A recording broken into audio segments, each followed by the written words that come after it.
Hemos hablado en otras ocasiones de producciones en las cuales, si bien existe una influencia mexicana, en lo general los recursos para producirlas vienen del extranjero. Pero en esta ocasión referiremos a una película mexicana que trató el tema prehispánico o anahuaca. Obviamente me refiero a Retorno a Aztlán. Esta se estrenó en 1990, hace ya más de 31 años. Y el director de esta se llama Juan Mora Catlet. Para analizar esta cinta tendremos comparaciones obligadas con otras producciones para así darles su justo valor. Primeramente, muchos se han maravillado de la película que hizo Mel Gibson de Apocalipto. Sobre todo porque parecería que ha sido la primera película que tenía diálogos en uno de los idiomas originales indígenas previos a la llegada española. Me refiero al maya. Sin embargo, eso no es nada nuevo. Eso ya se ha visto. Pues precisamente Retorno a Aztlán fue la primera película o largometraje cuyos diálogos fueron en otro idioma indígena, más precisamente el náhuatl. Claro, a diferencia de Apocalipto, Hernán u Onyx Equinox, algunas de las creaciones más recientes relacionadas con estos temas, Retorno a Aztlán ya hubiera deseado haber tenido los presupuestos y avances tecnológicos de estas. Sin embargo, en su tiempo y en la actualidad fue un trabajo decente que se atrevió a ver el pasado prehispánico, el cual pocos toman para realizar producciones. Ahora, sobre esta película existen muchas cosas de qué hablar. Primero refiramos la visión de la misma. Esta, al igual que Apocalipto, son el producto de la visión de sus directores, siendo que en el caso del director Juan Mora, tenía dos opciones: recrear en lo posible el contexto prehispánico de la forma más fiel posible, u otra, representarlo como lo vemos hoy en museos y en las actuales zonas arqueológicas. Sin embargo, el director optó por una visión menos recreacionista, es decir, tomar los recursos actuales disponibles, como el estado actual que tienen las estructuras arqueológicas donde la filmaron, y no por ejemplo estucarlas y pintarlas como si estuvieran nuevas. Obviamente, aunque hubieran querido hacer eso, no se los habrían permitido. Por ello, si bien las zonas arqueológicas que usó para nada son Tenochtitlan, sí buscó fundarse en vestigios reales para rodar la cinta.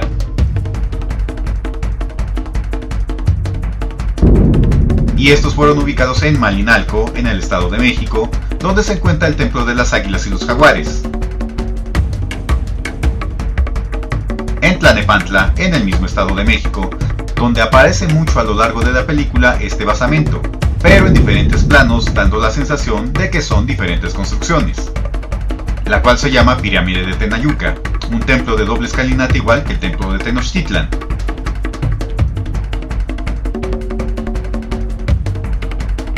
Y cerca de esta, a minutos de distancia, la pirámide de Acatitlan, la cual desgraciadamente hace tiempo ha sido objeto de vandalismo.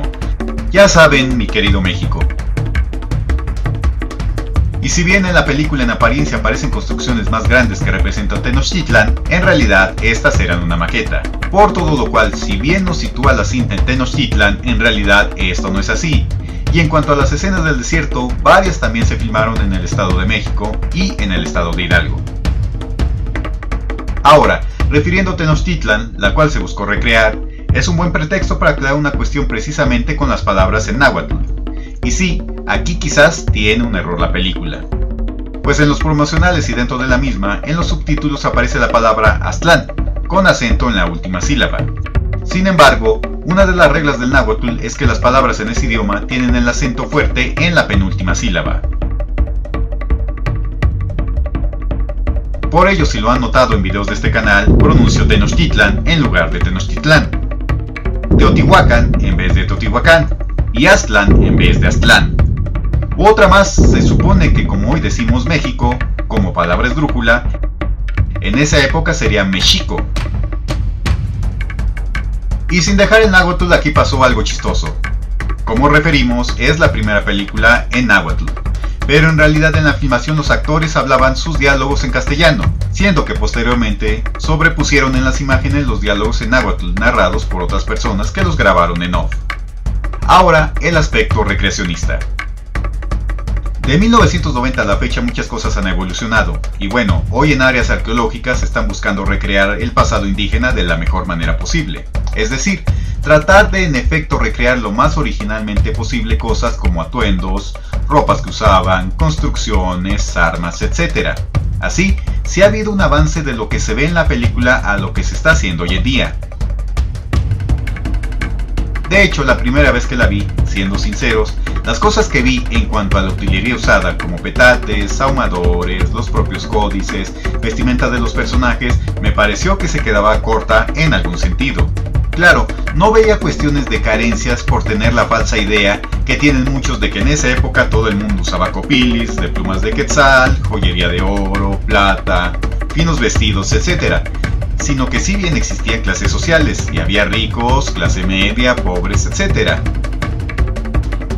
Pero sí, por tratarse del Tlatoani mexica Motecuzoma Ilhuicamina y su Cihuacóatl Tlacaele, sí me parecía algo austero el contexto que rodeaba las dos grandes figuras de las autoridades mexicas.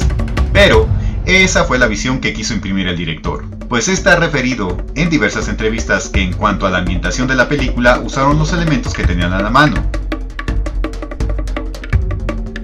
Por poner un ejemplo, vestimentas de los actores las cosían no con máquinas actuales, para que precisamente no se vieran las costuras de las máquinas. Llegaban a usar hilos sacados de la fibra del maguey y no hilos modernos. También para los guaraches de los personajes principales usaron maguey para realizarlos. A diferencia por ejemplo de los actuales danzantes, quienes en sus guaraches o caclis tienen elementos de plástico y las suelas de estos son de llanta de coche o de avión. O como en la serie de Hernán, donde a veces parece que vemos una pasarela de vestidos para que el actor se luzca. Ahora, siguiendo con la visión del director. En los actores vemos personajes más naturales, es decir, personas delgadas, morenas, más parecidas a nuestros ancestros. Claro, si somos muy estrictos, estarían en un término medio, si los comparamos con los descendientes más directos de nuestros antepasados. Me refiero a los grupos indígenas de hoy. Pero siguiendo con esa naturalidad y la visión del director, la forma de la pintura de los personajes la tomó de las imágenes que aparecen en códices, siendo su interpretación al respecto, pues este mismo refiere que no se sabe realmente cómo se maquillaban. Sin embargo, usó los modelos de pintura facial de códices y posteriormente a los actores se les bañaba con tierra, lo cual nos da los resultados que vemos en la cinta. De todo esto, quizás por el pasar del tiempo podría parecer una representación algo sencilla, pero en su origen no quiso meter elementos ajenos o inexistentes al contexto original de hace más de 500 años. Pero ahora hablemos de la trama. El director se basó en las fuentes posteriores a la llegada española, crónicas tales como las de Fray Bernardino de Sahagún, Fray Diego Durán, Alvarado Tezesomoc, entre otras más. En otras palabras, mucho de lo que se narra en la película en efecto son diálogos que aparecen en fuentes escritas, y a este respecto me gustaría hacer una reflexión. Pues muchos critican que cuando se habla de las culturas anahuacas, no les gusta que se refieran las fuentes que tienen influencia española, señalando que estas dicen mentiras, exageraciones, como por ejemplo los sacrificios.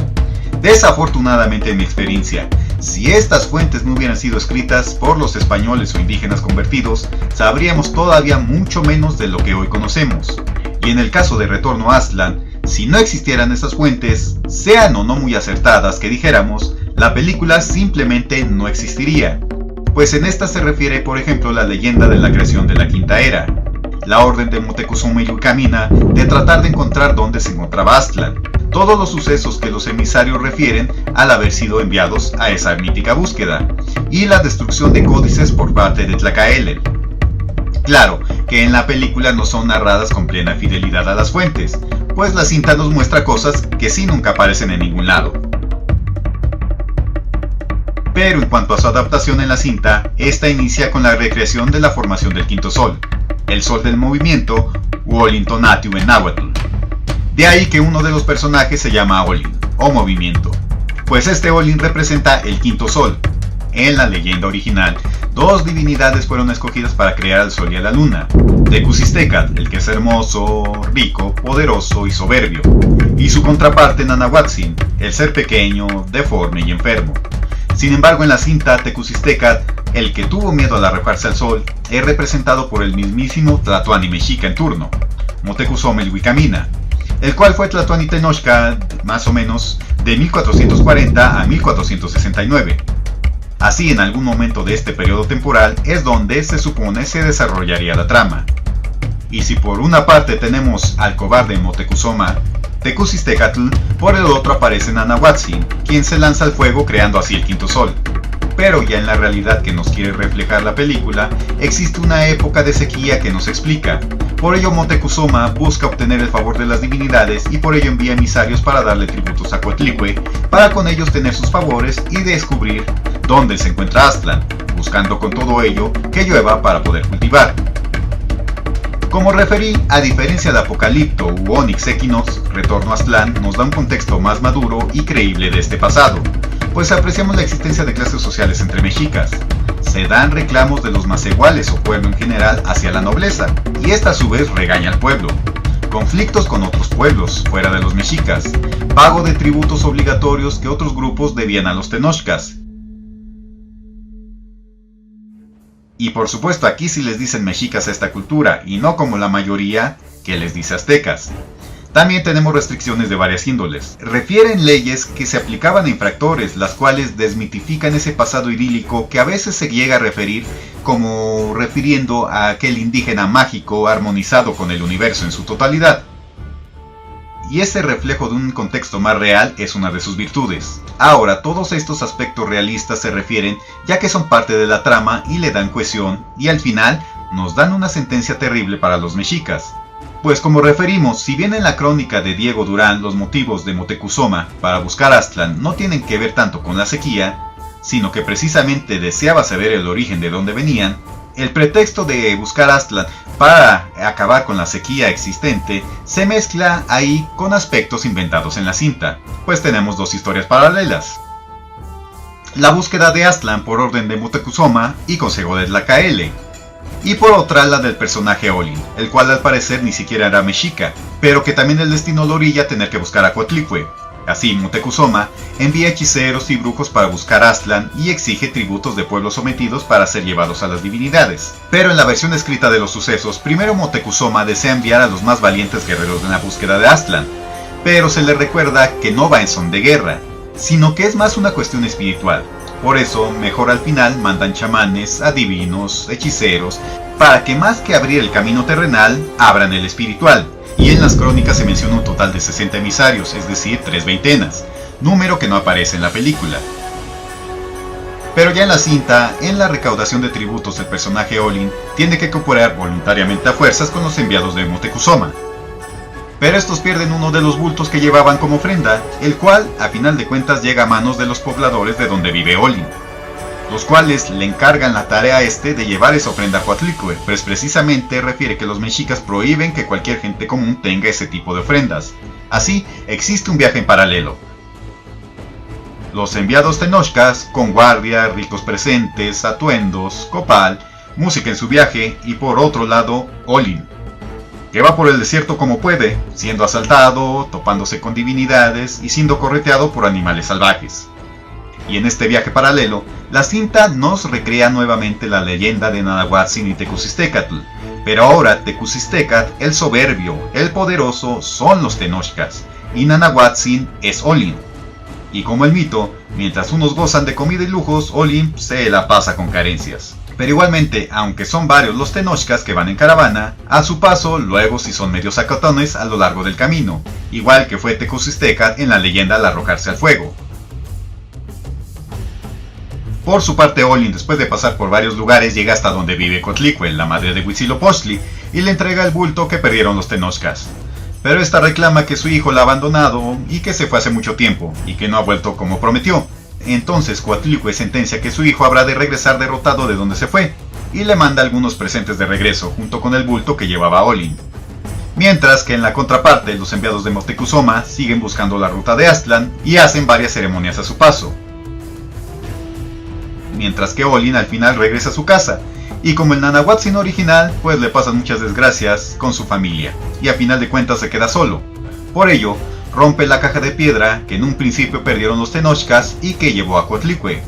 Pero esa misma caja de piedra con ofrendas es la causa por la cual los mexicas lo capturan y lo llevan supuestamente a Tenochtitlan, donde lo matan por tener la ofrenda de Coatlicue. Ya estos enviados de regreso narran a Tlacaele y Moctezuma que mataron a Olin por llevar la ofrenda de Coatlicue y que este le refirió algunas cosas. Y que al llegar estos por rumbos de la actual Tula, se transformaron en animales de diversos tipos y así lograron viajar hasta Aztlán. En la versión de las crónicas se narra esta transformación, pero de los 60 que supuestamente viajaron, regresaron solo 40.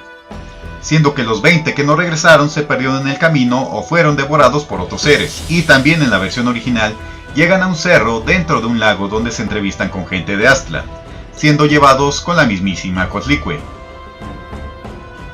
Así tenemos dos versiones. En la película son invitados a subir una pirámide, pero en las crónicas tienen que subir un monte. Pero en ambos casos no pueden subir o las escaleras o la montaña, pues se van hundiendo en la tierra hasta que ya no pueden avanzar más. Supuestamente en los mitos, esto pasa porque los mexicas eran pesados y por eso no podían escalar con facilidad, a diferencia de los habitantes de Aztlán. Así, estos le recriminan a los mexicas que eso se debe a todo lo malo que empezaron a comer desde que salieron sus antepasados de ese lugar. Y que también por su salida comenzaron a morir, ya que los que se quedaron no morían y de hecho al subir y bajar la montaña rejuvenecían y envejecían. Cuestión que la misma Coatlicue de forma espantosa aparece y les reitera y les vuelve a reclamar como lo hizo con Olin, que Huitzilopochtli salió por cigarros y ya no regresó. Bueno, más bien, que dijo que solo guiaría a las tribus de ahí y que después regresaría, reclamando esta su abandono. Pero sentenciando nuevamente que este, así como se impuso en otros lugares y dominó pueblos, así también, al final perdería ese poder y por ello tendría que regresar derrotado con ella, dándoles un Maxtla o taparrabos humilde para que se lo dieran a su hijo en Tenochtitlan. Todo esto que vemos, los reclamos tanto hacia Olin como hacia los emisarios de Moctezuma, nuevamente nos recuerda la regresión del humilde Nanahuatzin en Olin y Tecusistecatl en los mexicas. Y en las crónicas, por ejemplo, se refiere que uno de los alimentos que hizo pesados a los mexicas fue el cacao. En cuanto al cacao, recordemos que uno de los simbolismos de este es la riqueza, la cual sumada a la demás comida, ropa lujosa que llevaron a Coatlicue y demás lujos, recuerda el soberbio Tecusistecatl, ahora encarnado en los Tenochcas. Y no es tanto que por lo que comían al salir de Aztlán se volvieron gordos y por eso no podían escalar en Aztlán, sino que el simbolismo es que su soberbia, el poder que estaban empezando a adquirir y el sometimiento a otros pueblos los estaba perdiendo, y que ese mismo poder sería su perdición, resultando de ello que Huitzilopochtli sería expulsado y este regresaría derrotado. Ahora, esto se desprende de las crónicas, pero despierta el sospechosismo. Pues si en verdad es cierto que desde muchos años antes de la llegada española ya había relatos que referían la caída de los mexicas, entonces ¿hicieron caso omiso a esas advertencias? ¿O acaso este relato fue readaptado ya con la injerencia española para justificar la caída mexica a manos de españoles y aliados? Obviamente, que es verdad, nunca lo vamos a saber, pero así se narra en esta cinta.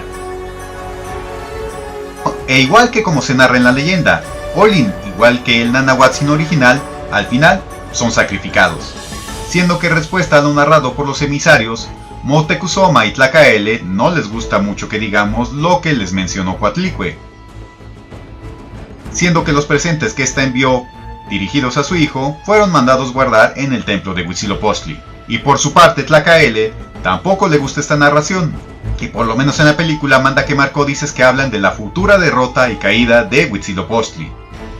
Y sí, el Tlacaele de la película refiere los discursos que se narran en relación a que Tlacaele, el original, quemó códices una vez que se deshicieron del control de Azcapotzalco, mostrándonos nuevamente la cinta unos mexicas más reales y orgánicos.